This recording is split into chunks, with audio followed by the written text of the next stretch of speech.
Hello বন্ধুরা, কেমন আছো তোমরা সবাই? আশা করছি তোমরা খুব ভালো আছো আর আমিও ভালো আছি। আর এই দেখো আজকে চলে এসেছি বিয়ের শপিং করতে। সাথে আছে মা আর আমার শ্বশুরমশাই। তো বিয়ের শপিং মানে কি ভাবছো? আমাদের বিয়ে? তো না, না, এটা একদমই আমাদের বিয়ের শপিং না। আমার বিয়ের শপিং হলে তো পুরোটাই প্রথম থেকে শেষ অবধি শেয়ার করব। তো কার বিয়ে সেটা না হয় তোমাদেরকে পরে বলবো। আর দেখো ভিডিওটা কিন্তু অনেক ছোট হয়েছে, কারণ আমি প্রথম থেকে ভিডিও স্টার্ট করব এরকম ভাবিনি। মাঝপথে দোকানে গিয়ে আমার ইচ্ছে হলো যে একটু ভিডিও করে নিই। তো এই দেখো এই শাড়িটা আমার ভীষণ পছন্দ হয়েছিল। আমার তো ইচ্ছে ছিল যে এটা আমি নিয়েই নিই। এটা 2200 টাকা মতো ছিল। হ্যাঁ, ওরকমই দাম ছিল। আর কী শাড়ির নাম বলেছে ওটাও আমি ভুলে গেছি। বটল গ্রিন কালারের ভীষণ ভীষণ পছন্দ হয়েছিল এই শাড়িটা। তো শাড়ি কয়েকটা নেওয়া হলো। আর হচ্ছে এখানে হচ্ছে বরের পাঞ্জাবি, এই সরি, ধুতি দেখা হচ্ছিল, রেডিমেড যেগুলো ধুতি। তারপরে আমরা বউয়ের রিসেপশনের জন্য যে বেনারসি সেটা নিচ্ছিলাম। তো এই দেখো এই শাড়িটাও ভীষণ পছন্দ হয়েছে। মানে কি সুন্দর কালার, আর বেনারসিগুলো একদম সফট।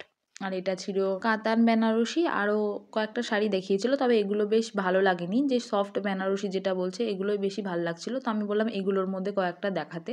আর এগুলোর রেঞ্জও খুব একটা বেশি না, মিডিয়ামের মধ্যে বেশ ভালোই। তো এখানে উনি রেটও বলছিল। আর এই বেগনি কালারটা আমার ভীষণ পছন্দ হয়েছে। মানে বেগনি বলতে কি পুরো বেগনিও না, তারপরে হচ্ছে মানে একটা সেই কী বলবো, দারুণ মিষ্টি কালার, মানে একটু কালচে কালচে ভাবও আছে। ভীষণ সুন্দর এই কালারটা।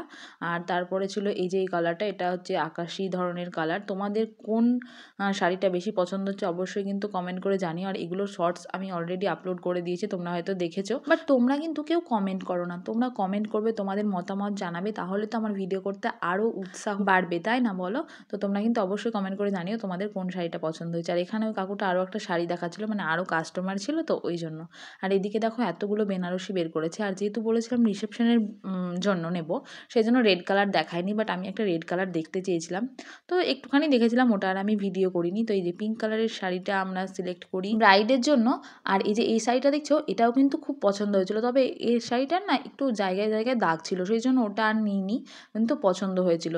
তো তোমরা অবশ্যই কিন্তু কমেন্ট করবে যে হচ্ছে আমি কোন শাড়িটা নিয়েছি, কারণ এখান থেকে আমিও একটা শাড়ি নিয়েছি। আর ব্রাইডের জন্য নেওয়া হয়েছে পিঙ্ক কালারের শাড়িটা। এই শাড়ির কালারটাও ভীষণ সুন্দর ছিল। আমি তো কনফিউজ হয়ে গেছিলাম যে আমি কোনটা নেব।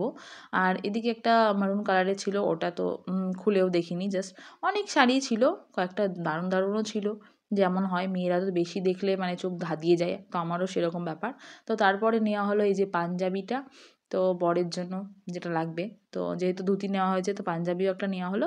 তো তারপরে মা একটা শাড়ি দেখছিলো। দেখো এই শাড়িটাও কিন্তু ভীষণ সুন্দর। এই শাড়িগুলো মানে হচ্ছে সিঁদুর দানের সময় যেগুলো দেয়, লজ্জাবস্ত্র, এগুলো দিলে ভীষণ ভালো লাগবে। আর আমাদের প্রায় অলরেডি শপিং কমপ্লিট, দেখেই নিলে। আর এই শাড়িটাও মা খুব পছন্দ করছিল, তো আমি বললাম যে নিলে নিয়ে নাও। মা এবার পুজোতে কিছুই নেয়নি। তোমরা যারা আমার ভিডিও দেখো তারা হয়তো জানবে যে এবার পুজোতে আমরা শুধু আমাদের যে 3 ডোরের আলমারিটা আছে, মানে 3 থাকে যে আলমারি বলে, সেটা আমরা নিয়েছি। তো দেখো অ্যাট লাস্ট হচ্ছে আমাদের বিল হচ্ছে। তারপরে বিল করে আমরা বাড়ি চলে আসি। এছাড়াও আরও অনেক কিছু শপিং করেছিলাম, সেগুলো আর তোমাদের সাথে শেয়ার করতে পারিনি।